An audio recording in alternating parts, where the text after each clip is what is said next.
दोस्तों, मैं Subhash Dubey, additional commissioner police Varanasi police commissionerate, एक बार पुनः गंगा के घाटों की रमणीयता के बारे में आपसे चर्चा के लिए और आपको जानकारी देने के लिए। चर्चा क्या है तो जानकारी है, आपको जानकारी और एक प्रकार से इन गंगा के घाटों की रमणीयता दिखाने के लिए आपके समक्ष हाजिर हूँ। आप देखें, भगवान दिनकर इस समय उदितगामी अवस्था में है।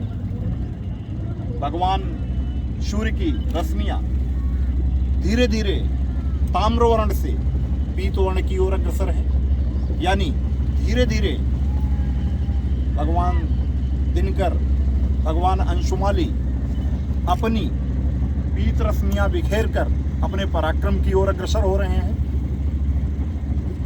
हम सभी लोग जानते हैं कि महान पुरुष, महान आत्माएं संपत्ति विपत्ति में एक समान रहती हैं। ये प्रेरणा भी और महान पुरुषों का ये लक्षण भी, ये विशेषता भी भगवान अंशुमाली को ही देखकर दी जाती है, क्योंकि उदित होते हुए और अस्त होते हुए दोनों सूर्य का रंग वो ताम्रवर्ण का होता है। उदेति सविता ताम्रः ताम्रः एवं अस्तमेति च संपत्तौ च विपत्तौ च महताम एकरूपता। हर प्रकार से अडिग रहना, हर प्रकार से हर स्थिति में समान रहना, ये भगवान दिनकर से सीखा जाता है, जो अपने सबसे नीचे के काल में यानी जब अस्त होते हैं और अपने सबसे शैशव काल में जब उदित होते हैं समान गुण रखते हैं। काशी के 80 घाट की खूबसूरती एक अलग ही अलौकिक दृश्य उपस्थित कर रही है। अब हम लोग यहाँ से घूमने के श्रृंखला में हैं। यहाँ से एक बार पुनः हम लोग, ये कौन सा घाट है? 80 घाट। 80 घाट, काशी के 80 घाट की ओर आगे बढ़ रहे हैं। हम देख रहे हैं कि इस समय काफी प्राकृतिक छटा एक अलग मनोहारी स्थिति में है, क्योंकि जो नैसर्गिक खूबसूरती होती है वह अपने आप में अलग ही मनोरम दृश्य विकीर्ण करती है। गंगा काफी हद तक यहाँ पर हमें न केवल अविरल, अविकल, अविचल अपितु निर्मल भी दिख रही हैं। निश्चित रूप से ये जन जागरूकता का असर है, स्वच्छता अभियान का असर है, जिसके कारण माँ गंगा पुनः एक बार अपनी प्राकृतिक छटा की ओर, अपनी अलौकिक निर्मल धारा की ओर अग्रसर हैं। साथियों, मैं आप सभी से अपील कर रहा हूँ, हम लोग काशी वासियों से भी अपील करते हैं, और जो काशी में दर्शन के लिए और जो पर्यटन के भी उद्देश्य से लोग आते हैं, कि माँ गंगा की इन लहरों में, इन धाराओं पर कभी भी कोई भी अपशिष्ट खाद्य पदार्थ या कोई भी पॉलीथीन या इस प्रकार का जो भी प्रदूषण से संबंधित हो, या जो माँ गंगा की अविरलता को किसी भी रूप में प्रभावित करता हो, उसे ना फेंकें। आपका स्वच्छता अभियान में और माँ गंगा को उनके नवजीवन देने के वर्तमान समय में हमारे माननीय प्रधानमंत्री जी द्वारा किए जा रहे प्रयास में यही सफल योगदान होगा। हम सभी लोग जानते हैं कि गंगा की ये अविरलता सहस्राब्दियों से चली आ रही है।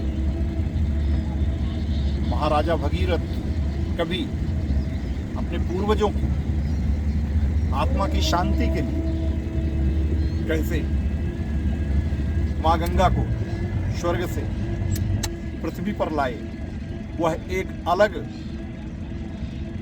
बहुत ही लंबी और अनंत कथा है।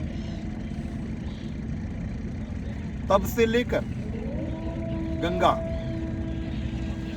अविरल गति से अविचल स्थिति में बिना थके हुए लगातार हम सभी भारतवासियों के लिए जीवनदायिनी रही। शायद माँ गंगा और इनकी अन्य सहयोगी जो जीवनदायिनी नदियां हैं, उन्हीं का प्रभाव है कि हमारी धारा हमेशा से शस्य श्यामला रही है, हमेशा से फसलों से हरी भरी रही है, लहलहाती रही है। इन्हीं सस्य श्यामला भारत भूमि में जन्म लेने के लिए देवता भी लालायित रहते हैं, ऐसा हमारे मनीषियों ने पहले कहा है। गायन्ति देवाः किल गीतकानि धन्यास्तु ते भारत भूमि भागे स्वर्गापवर्गास्पद एवं भूते।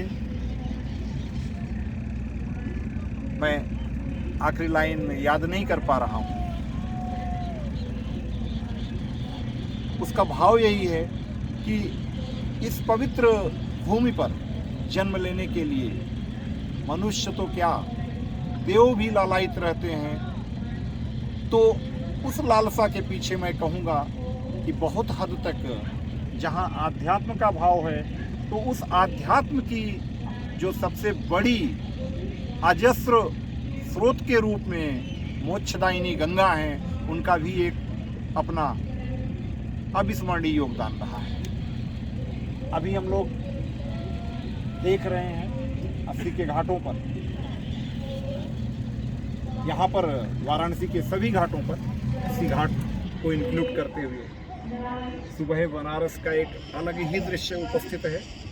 धीरे धीरे जैसे जैसे सूर्य ऊपर की ओर बढ़ रहे हैं, वैसे वैसे हम देखेंगे कि कहीं ना कहीं से अब धीरे धीरे यहाँ से लोगों की संख्या वो कम होगी। लोग स्नान ध्यान के पश्चात पुनः अपने घरों की ओर अग्रसर होंगे और ये क्रम सुबह शाम को गंगा आरती के समय एक बार पुनः काफ़ी भीड़ होगी।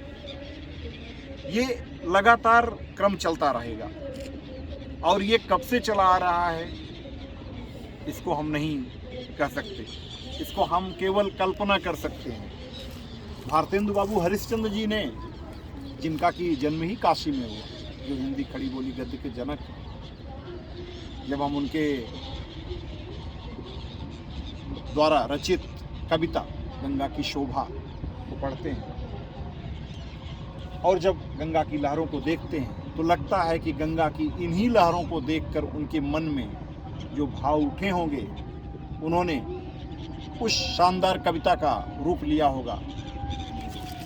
नौ उज्ज्वल जलधार हार हीरक सी सोहति बिच बिच छहरति बूंद बद्धि मुक्तामणि पोहति लोल लहर लहि पवन एक पय इकैमी आवत जिम नरगन मन विविध मनोरथ करत मिटावत।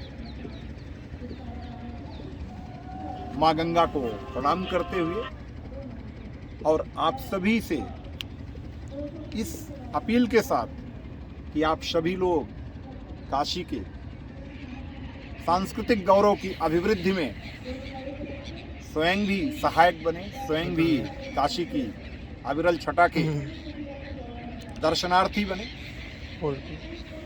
इसका साक्षात अनुभव करें और अपनी तरफ से अविरल, अविचल, अविकल, अद्भुत, अलौकिक, अविस्मरणीय गंगा की निर्मलता को बनाए रखने में योगदान दें।